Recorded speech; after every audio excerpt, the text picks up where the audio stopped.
Hello again from the Chequamegon Veterans Center. Jason, Commander of VFW Post 690, here again with Walter Gursky, Vice Commander, Sons of the American Legion Squadron 90. here for just another short little Chequamegon chat. But instead of listening to me and Walter go back and forth, we have a special guest today, Michele Rathke, State Commander of the Veterans of Foreign Wars, is visiting here in Ashland today at the Chequamegon Veterans Center. Thank you for being here today, Michele. Very much a pleasure and honor to be here. Yeah, your first visit to our post, I believe, Yes, right? it is. Okay, well, we appreciate it. What do you think of our Ashland and our post so far today? Ashland, I love Ashland. Can you give me some smelt when I leave? Well, we'll No, invite this- you up when they do the smelt ride. Okay. No, very great post. I love the setup that you guys have here, so it's great job. Well, you're about 3/4 of your way through your command year Correct. as Commander of the Veterans of Foreign Wars. Just a little bit about yourself, real quick, for the people that watch us. What is your military background? Where did you get your qualifications for the VFW to begin with? Okay, I was in the Air Force for 20 years, 10 days, and a wake up, as I always say. And United States Air Force, I think I already said that. My qualifications come from being over in Korea for a whole year. And that was at Kunsan Air Base, Korea. And I have other qualifications, but those are, you only need one to be qualified. So I was what you call a personal affairs technician. And what that meant was we would set up casualty notification, casualty assistance for anybody that became deceased or injured, actually. This is part of the other part. Wars and decorations, service group life insurance, survivor benefit plan, and a few mixture of everything else. Then they took that curve field and pushed it with personnel. So anybody that has an ID card out in TV land, you probably saw one of my people as a personnelist giving you an ID card. So Correct me if I'm not wrong, but you actually, when you enlisted in the Air Force, when you retired from the Air Force, you actually came home with some benefits. Because didn't you get married in the Air Force? yes, yes. Oh, okay. I got where you're going with Okay. this. Yes, I am married. I have 3 children. They're currently 30, 26, and 24. One was born in San Antonio, Texas. The other two were born in Iceland. And So- Mr. Rathke is an Air Force veteran, Yes. veteran himself, and a VFW member. Yes, and he's the post commander for Merrill, and he's also retired out of the Air Force too. Okay. What brought you into the Veterans of Foreign Wars, or how did you find the Veterans of Foreign Wars, and what led you joining the VFW? My sister-in-law was currently the post commander for Merrill, and she was trying to complete her membership for Allstate. And seeing that John and I were both eligible, she's like, here's the application, boom. Well, I was still on active duty, so I didn't think I was eligible for the VFW, which is a misnomer. Once you serve over in a combat location and you qualify for the VFW, you can be part of the VFW. Well, hindsight, 2006, I became a member of the VFW, then retired out of the Air Force in 2007, got a job at Church Mutual Insurance Company, and lo and behold, the VA said, oh, you probably shouldn't be working anymore. So stopped working, and that's where the VFW filled the hole for me, because I couldn't work. Well, not couldn't work. That's not the right word. Could not hold a continuous paying job, and so the VFW was the hole, or fit the hole for me. And now we look at me as the state commander. And one of the reasons why I ran for state commander was since I live so far north in Wisconsin, and as far as you, Nope. I said I wanted to bring the leadership up north because there's great people up here that are veterans, and just so that the rest of the people down in Madison, Milwaukee, and Eau Claire understand that, hey, there's a whole nother world up here. No, and that's a theme that I always do too, which I'm sure you hear a lot. Yes. I think my anthem is that District 10 is different than some polls, but no, we appreciate seeing you up here. We've actually, the last couple of years, we've been fortunate. You're the 3rd state commander in a row to visit Ashland. And I joined in 2004, and I never saw a VFW state commander in Ashland until Gundy Metz stopped by on a driving tour. Mm-hmm. you just stop by. But ever since I told the adjutant at the time that we never see state up here, a month later I get a phone call that says, well, State Commander John's is coming up, get ready. So, and ever since then we've had a state commander every year, so we do appreciate having the state leadership up here. But you are right, you're probably about as far north as the state commander is that I've known for a while. Your year as state commander, it's been a very busy year, active year. Yes. What we got about 3 months left Yes. in your 1 year. Looking back, I guess what would be some of your highlights that you remember from your state commander year that are going to stay with you? Definitely getting out and visiting the posts, like visiting here, and getting to know the backbones of the organization, of who's running the show, and so forth. Definitely one of the highlights was walking Layton, the National Patriots Pen winner from Rice Lake area, to escort her up to the national stage for her to receive her scholarship money that she won. That's definitely one of the highlights. I would say having my family at my installation on June 11th last year, that was definitely a highlight. I have 2 sisters and a brother, and my parents are still alive, so they were all there. So that's definitely one of them.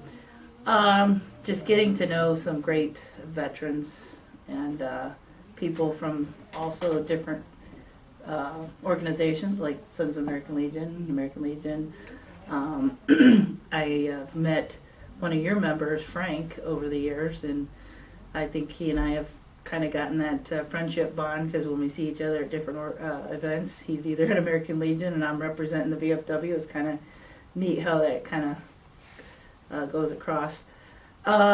Speaking of American Legion, myself and the state commander, Julie, she and I got to go out on the Badger football field with WDVA Secretary Kolar.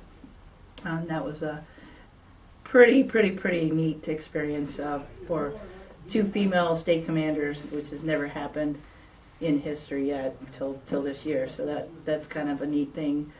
And I would say doing the I'm Not Invisible project, that would probably be another one. And what that is bringing awareness to the female veterans. And they record your history of your service time, take a couple pictures of you, and then make a nice little banner. That would probably be... Was that WDVA that did Yes, WDVA and the Big VA, as they call it. Okay. As kind of a combined effort. So I would say, off the top of my head, those are the big ones. Well, I mean, there's probably others, but well, those the first are one that comes to my mind is, and I guess, have you ever been to Arlington Cemetery, Walter? Oh, no, yeah. Oh, shoot. Well, you know, but oh, yes, and getting to lay the wreath with my father, that was definitely, and the state president, and then my chief of staff. Yeah, I was talking about, she got the, when she was out there for the legislative conference just a couple months ago, right. Michelle represented the state of Wisconsin and got to lay a wreath at the Tomb of the Unknown Soldier, which was had to be yes. an awesome experience. I mean, yes. I've been out there. If you haven't been out to Arlington or Washington D.C., and if you do get out there, you have to visit Arlington and you have to watch the tomb guards do their work. I don't know. It's I can't even explain in words the feeling of watching them and the dedication they put into their jobs. Yes. But, so yeah, no, those are definitely. Yeah, thanks for reminding me of that. That is definitely a big moment it too. Is. Well, the VFW is a multifaceted organization. We do so many things. Obviously, the primary goal for the Veterans of War and War is serving veterans, but we do so much more than that. And they have a whole list of programs and opportunities. If you had to highlight one program, they're all important. If you had to highlight one program that you think is really important to you personally, I guess what would you identify as one of the most important programs that the VFW offers? Ooh, that's a tough one. I would say the Buddy Poppy program. And that one kind of multifacets itself because it supports not only us as a veteran organization, but it also supports our National Home for Children. Okay. They do get part of that money that we spend on purchasing when we the post purchase the poppies. Some of that money goes to the children's home. So as I say, Buddy Poppy, because it kind of helps everybody. in lots of ways. So Children's Home is definitely near and dear to my heart too. But I would say the Buddy Poppy program was one of the best programs that we can share with the community Yep. and get out and help kids learn about the history of what the Buddy Poppy is about. And I love seeing their eyes light up when you start explaining it to them and passing out the different Buddy Poppies.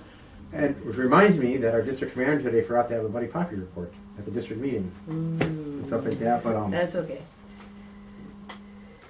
So now I also heard that you have a special project that you're working on as well? I do. It's called Equine Therapy. 3 different locations. One's in Wausau, one's in Eagle, which is right outside Allen, Madison, and then Eau Claire.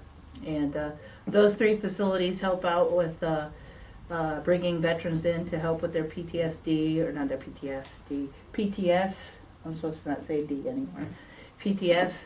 And anyways, all 3 have different reasoning for us. One's going to be taking that money and putting it towards a new barn. The other one's going to be doing building an indoor arena because they don't have an indoor arena. Okay. And the other one is just to help update some of their facilities. Okay. So the donations have been coming in very nicely. There is a competition though between the Veterans of Foreign Wars, yay, and our auxiliary, yay, because I'm actually a dual member, so that's one of those unique things for me. But it's just a small competition, fun competition between myself and the state president that we jab each other back and forth saying, hey, I got a $1,000 donation or I got a $500 donation, and it just makes it fun throughout the year. And not only that, she and I have had our some of our themes around with it being the horse equine. For instance, at our midwinter, the decorations that were around were horse related, and then we had what's called Kentucky Derby with a Wisconsin twist. So that was kind of cool to share that with everybody, and a lot of people had a good time. They showed up in their derby outfits. We even had a sort of quasi derby. What do they call those people that ride the horse? Jockey. A jockey, sort of, and that was our senior vice commander Ron Ramos that showed up as a jockey. So it was kind of cool to. oh, he's probably tall enough to be a jockey. Stab. He's not here, so I can't really say anything. Yeah, right. But, Yeah. I had a whole list of comments if he was going to stay here for this, but But yes, and it's going very well. And if you like to donate to it, you can go on our website, VFWWI.org, and there's a slider, if you want to call it a slider, that you can press on and make your donations. Okay, Or you awesome. can give it to your local post. Okay. So So what is Program. because state commander, VFW is a 1-year term, correct? and you're coming up on the expiration of your term this June Yes, on my Um, birthday. on your birthday. So what does the future look like, or what is a past state commander? I mean, you're still a relatively young past state commander.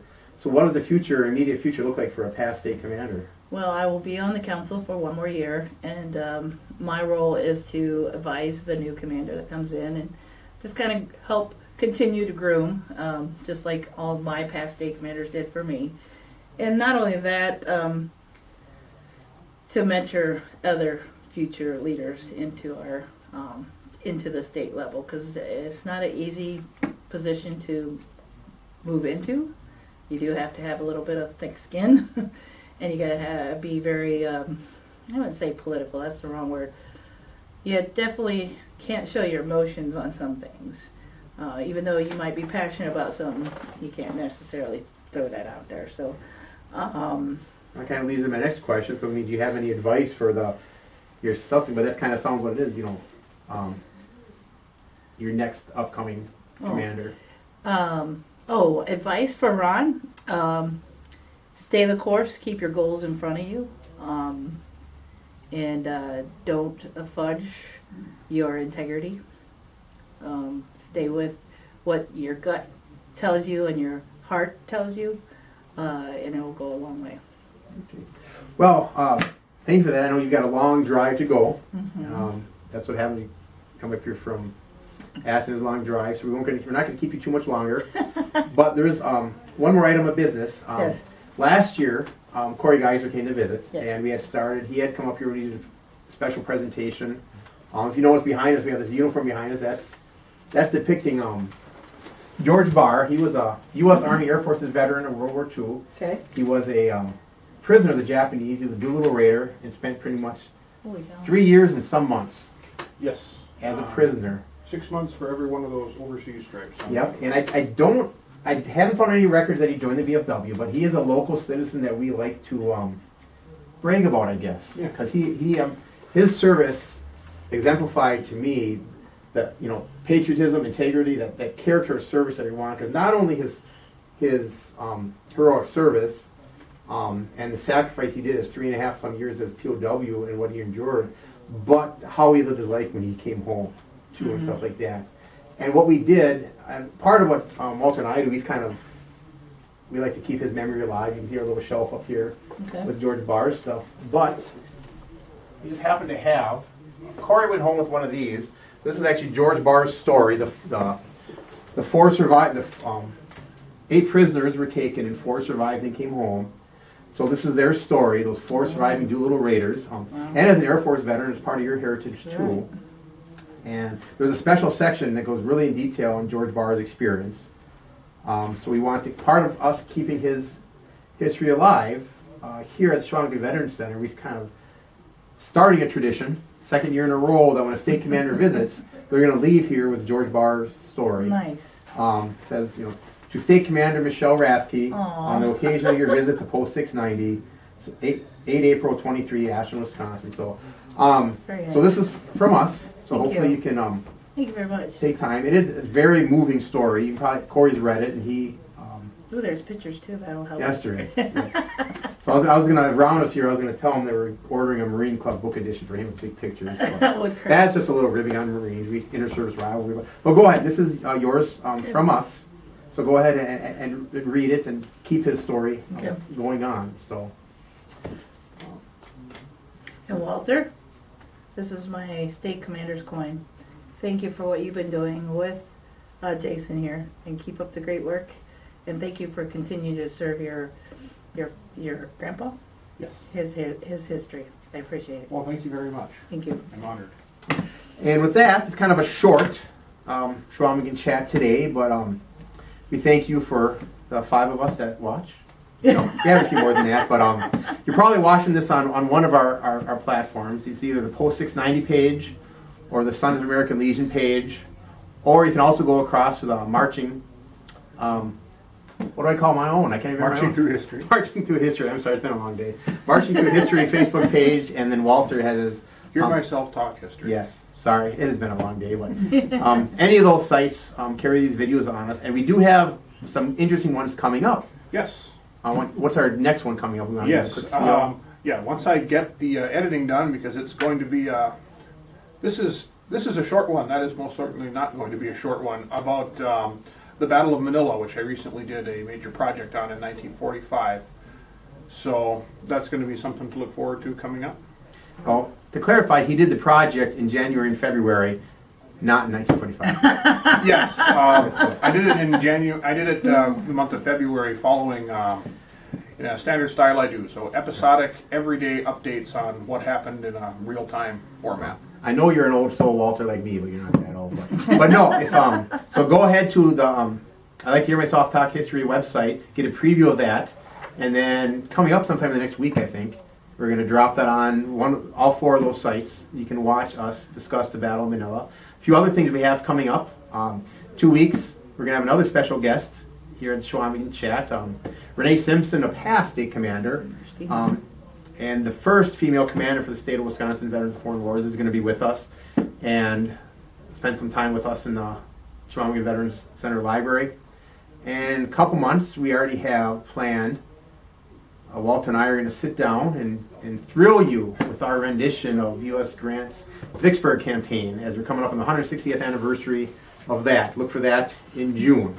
So we have plenty of other things planned, so keep joining us. Like those Facebook sites, follow them, and keep watching for those videos as we drop them. And I think we're going to let Michele get on the road. And thank you again for watching. And have a good day. Thank you, guys. Have a good day. Thank you Yep, for coming. thank you.